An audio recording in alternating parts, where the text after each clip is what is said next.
Hi guys, welcome back to my channel. If you're new here, my name is Rachel and I'm a huge Eurovision fan as well as a musician. In today's video, the time's come for me to react to Serbia's entry for Eurovision 2024, Ramonda by Teya Dora.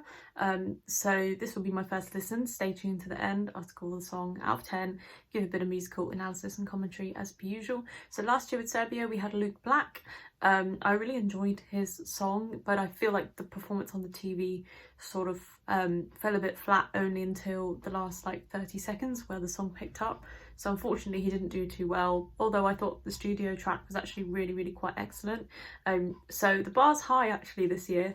So let's see how this one's gone. Without further ado, let's get straight into this.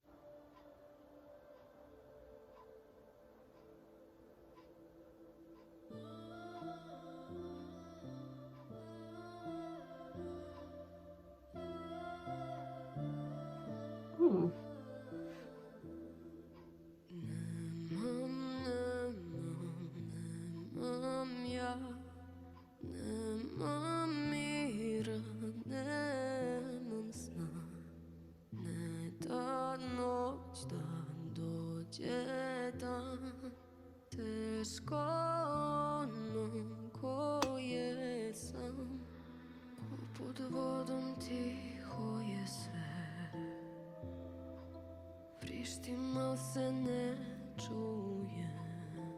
Celeste in there?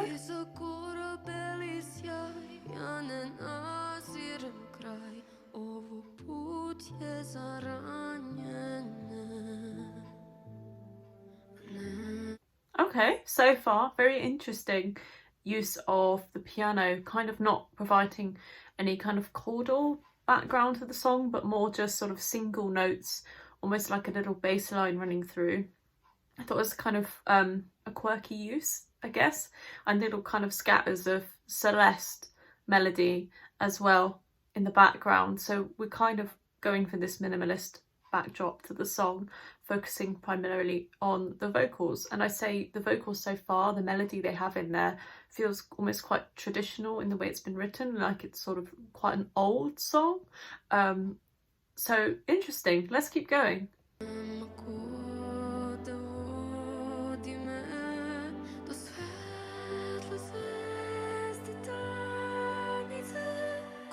Very echoey.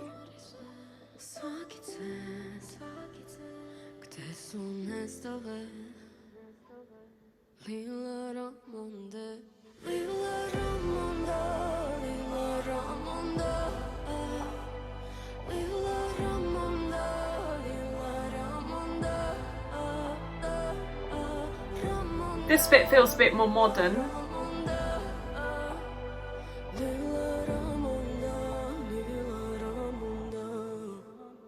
Oh, interesting harmonies in there. Very low down.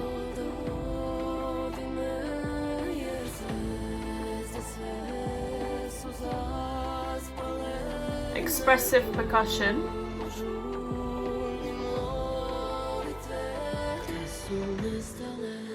We've gone for that pre-chorus again, I think. I think we've skipped out on verse 2.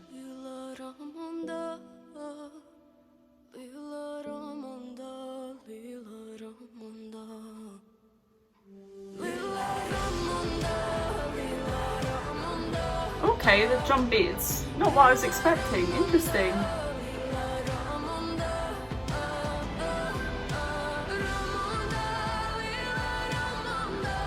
Nice.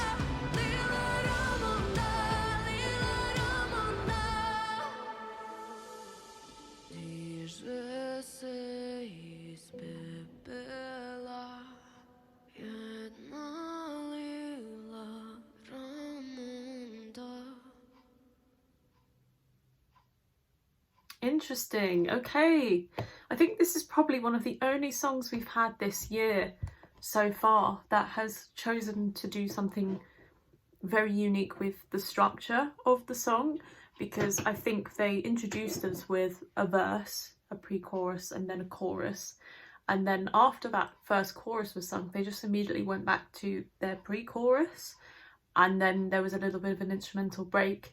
And then we had the chorus again and an outro. So actually I think that was an interesting choice to make, and perhaps it was quite a good choice to make, because they didn't sort of fall into copying and pasting ideas too much. It kind of had a natural structure and flow about it, which made it feel like an emotional musical journey rather than something like an easy listening experience.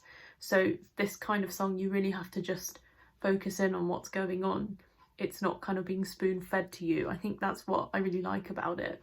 And secondly, with the way that Teya Dora sings the chorus melody, she establishes a melody which is quite low down at first, and it's supported by backing vocals which are kind of singing in unison in terms of the rhythm, but in kind of like block harmonies underneath. And then towards the end, the chorus melody is repeated higher up in a different kind of melody line with the same lyrics, almost like a development of that idea, spinning it out and just kind of ending the song on a bit more of a sort of a passionate note, which I thought was, yeah, really quite well done.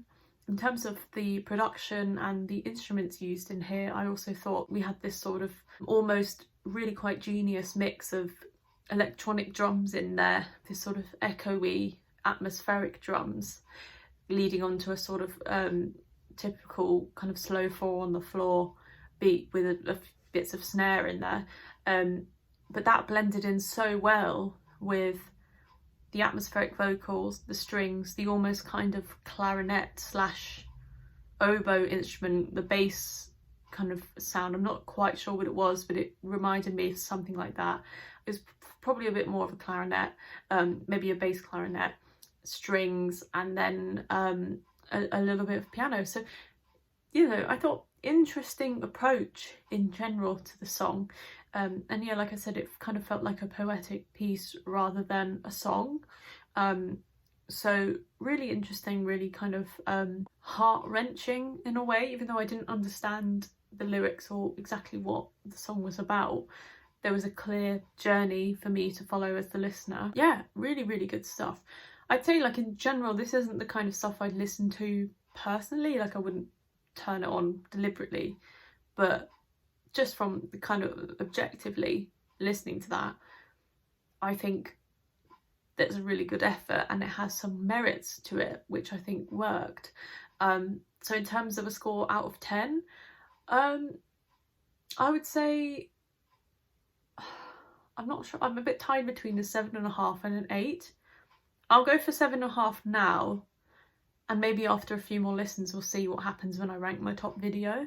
I do feel like there is an inherent lack of melody slash catchiness that a casual listener can kind of hook onto with this song, but I don't think that's what they're trying to go for anyway, so I feel like I can't penalise it for that reason. But I am aware of it and I do identify it. But yeah, let me know down below in the comments what you think of this one. I think it's interesting for Serbia. They've gone against the grain again and sent something a little bit slower, a little bit more introspective, and it's filling a gap we have in the song so far.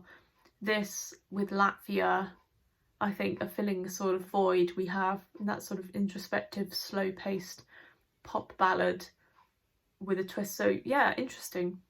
But stay tuned. There'll be more reactions to come. Next, I'm going to be doing Greece. People have been absolutely begging me to do Greece, so I'm going to get that one done soon. I'll see you guys soon. Bye.